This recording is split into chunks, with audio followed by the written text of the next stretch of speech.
నేను doctor Chakradhar Reddy, senior consultant orthopaedic surgeon, continental hospital.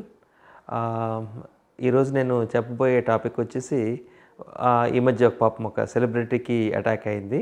దాని గురించి అవేర్‌నెస్ కోసం, మన పబ్లిక్ కోసం నాకు తెలిసింది చెప్దాం అనుకుంటున్నాను. కండిషన్ వచ్చేసి మనం మాట్లాడబోయేది ఆటో ఇమ్యూన్ డిసార్డర్ అండి. It's called myositis. అది one of the form of auto immune disease is myositis. Myositis అనేది అంటే ఏం మయో అంటే means muscle, sitis means inflammation. ఆ మయోసైటిస్ అనేది మజిల్ యొక్క ఇన్ఫ్లమేషన్ స్టార్ట్ అవుతుంది.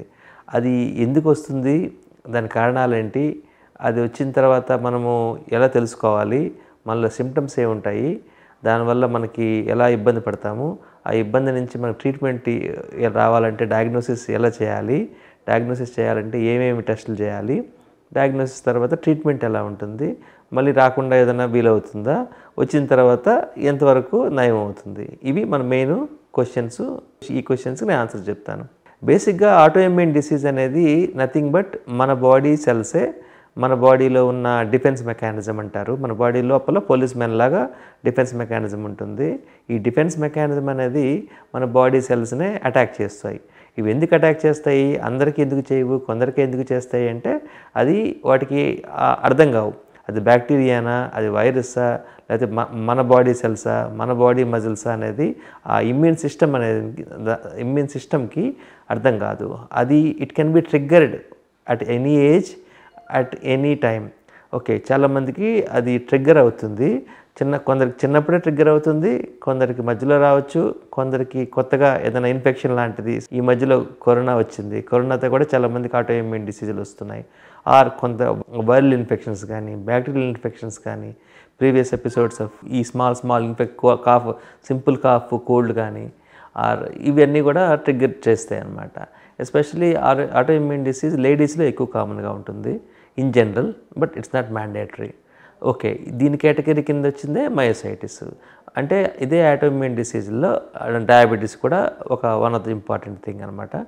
So but diabetes is well known. We all know most of the diabetic treatment and diabetic related issues and how they are dealt with it.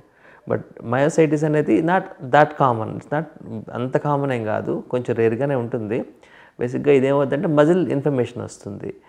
మయోసైటిస్లో మళ్ళీ 2-3 రకాలు ఉంటాయి. Polymyositis, మోనోమయోసైటిస్ అని రకరకాలుగా ఉంటాయండి. వీటిల్లో మయోసైటిస్లో అన్ని కండరాలకి ఇన్ఫ్లమేషన్ వస్తుంది, వేగ్ పెయిన్స్ వస్తాయి, పేషెంట్కి ఫెటీగ్ ఉంటుంది, అంటే patient won't be having much energy. ఆ తర్వాత సన్నగా అవుతారు, మజిల్ బల్క్ అంటే మజిల్ లావ్ అనేది తగ్గిపోతుంది. ఇవన్నీ దాని లక్షణాలు. సో పేషెంట్కి వేగ్ సిమ్టమ్స్తో వస్తారనమాట. సో మనము మామూలు బ్లడ్ టెస్టులు చేసి చూస్తే మనకేమీ తెలియదు. బట్ ఇది హై ఇండెక్స్ ఆఫ్ సస్పెషన్, అంటే మనకి ఇది ఉండొచ్చు అని డౌట్ ఉండాలి మనసులో. పెట్టుకున్నప్పుడే దీన్ని ఇన్వెస్టిగేట్ చేయగలుగుతాము. ఇది మయోసైటిస్ అనేది మనకి మనసులోకి వచ్చింది, ఇది ఉండొచ్చు అని చేసేదానికి ముందు మామూలు టెస్టులు చేసి, టెస్టులు అన్నీ మిగతా టెస్టులు అన్నీ నెగిటివ్ అయిన తర్వాత, ఫర్ ఎగ్జాంపుల్ అదర్ టెస్టులు ఉంటాయి, other reason of weight loss and all. ఈ టెస్టుల రిజల్ట్లన్నీ నెగిటివ్ అయిన తర్వాత ఈ మయోసైటిస్కి వస్తాం. ఈ మయోసైటిస్ని ఎలా డయాగ్నోస్ చేస్తాము?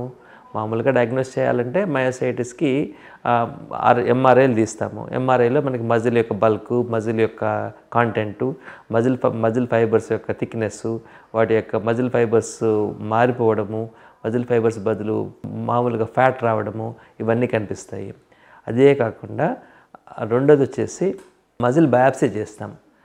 అంటే మజిల్ బయాప్సీ అంటే మజిల్ని ఒక చిన్న ముక్క తీసుకొని దాన్ని టెస్ట్కి పంపిస్తే ఆ మజిల్లో ఉన్న ఇన్ఫ్లమేషన్ అనేది వాళ్ళు మైక్రోస్కోప్లో చూసి మనకి ఒక డయాగ్నోసిస్ ఇస్తారు. ఇది confirmation of the myositis.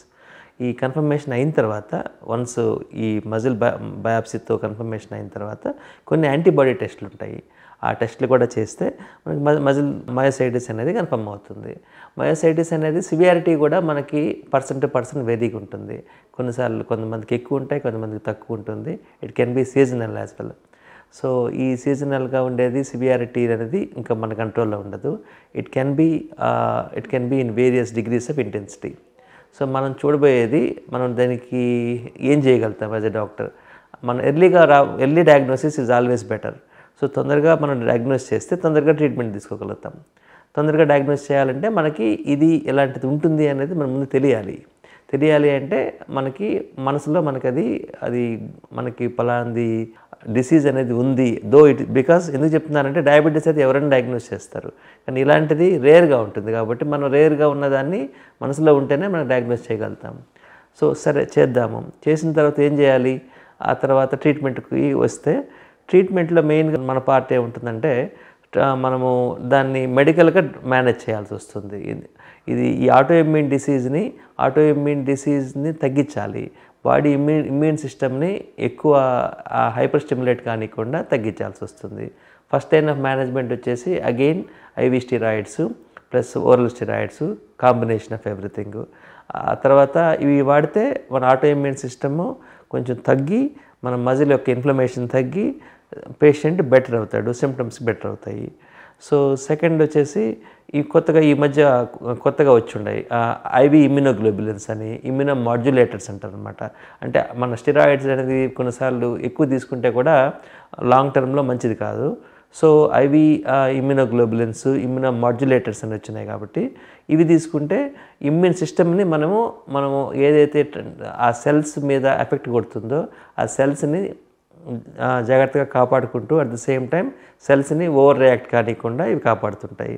So ఇవి అక్యూట్ ఫ్లేరప్స్లో తీసుకోవచ్చు. అప్పుడప్పుడు ఫ్లేరప్స్ లేనప్పుడు కొంచెం కంట్రోల్లో ఉన్నప్పుడు స్టెరాయిడ్స్ లో డోస్లో మెయింటైన్ చేసుకుంటూ ఉండొచ్చు. ఇవి వెరీ రేర్గా ఈ మయోసైటిస్ అనేది కొంతమందికి ఎక్కువ అవుతుంటుంది. It can even affect heart, it can affect other organs as well. So we should be more vigilant and we should be observing this condition.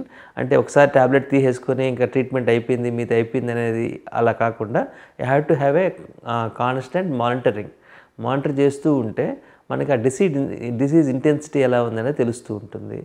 మరి క్యూర్ ఉందా లేదా దీనికి అంటే జనరల్గా వీటికి క్యూర్ అనేది ఉండదు, బట్ రెమిషన్స్ ఉంటాయి.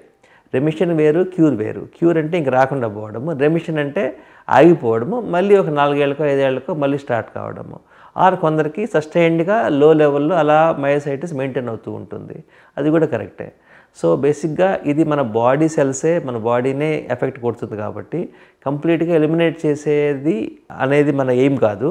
మనం దాన్ని ఎక్కువసేపు రిమిషన్ తీసుకురావడం, లో లెవెల్లో మెయింటైన్ చేయడం, ప్లస్ ఆ పేషెంట్కి ఆక్యుపేషనల్ థెరపీ, పేషెంట్ ఆ ప్రాబ్లంతో ఎలా కోప్ అవ్వాలి, పేషెంట్కి ఏం చేస్తే బెటర్ అవుతాడు, హెల్దీ ఫుడ్ తినాలి, న్యూట్రిషియస్ ఫుడ్, బాగా ఇమ్యూన్ సిస్టమ్ బూస్ట్ చేసే వైటమిన్స్ ఇవన్నీ తీసుకుంటే వాళ్ళు డెఫినెట్గా దీన్ని కోప్ చేయడం ఈజీగా ఉంటుంది.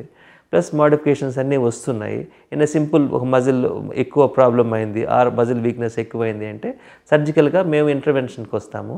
వచ్చి ఆ మజిల్కి ఏదైనా can be boost the muscle with some other good muscle అన్నట్టుగా మేము మజిల్ ట్రాన్స్ఫర్స్ ఇలాంటివి కూడా చేయొచ్చు.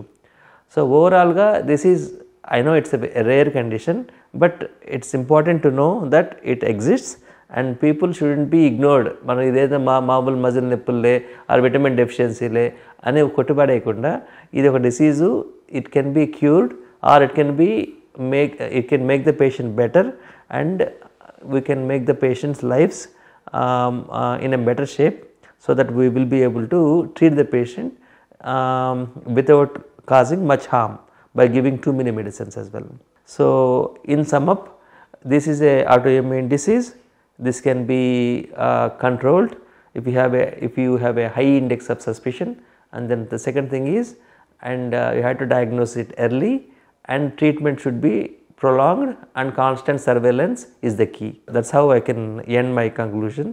So this would be a useful talk, I believe, for patients who really are worrying about their muscle pain which is unknown origin. Many people just roam around and అందరు డాక్టర్లు ఇది muscle pain లేండి తగ్గిపోద్ది, మీకు vitamin deficiency ఉంది, లేకపోతే calcium తక్కువ అది ఇదని చెప్పేసి తిప్పేస్తుంటారు. అట్లా కాకుండా ఇది కూడా మనసులో పెట్టుకుంటే ఆ 1000లో ఒకరికో 1,00,000లో ఒకరికో ఉన్న వాళ్ళని మనం మిస్ చేయకుండా ఉంటే వాళ్ళ లైఫ్ స్టైల్ బాగుంటుంది. థ్యాంక్ యూ అండి.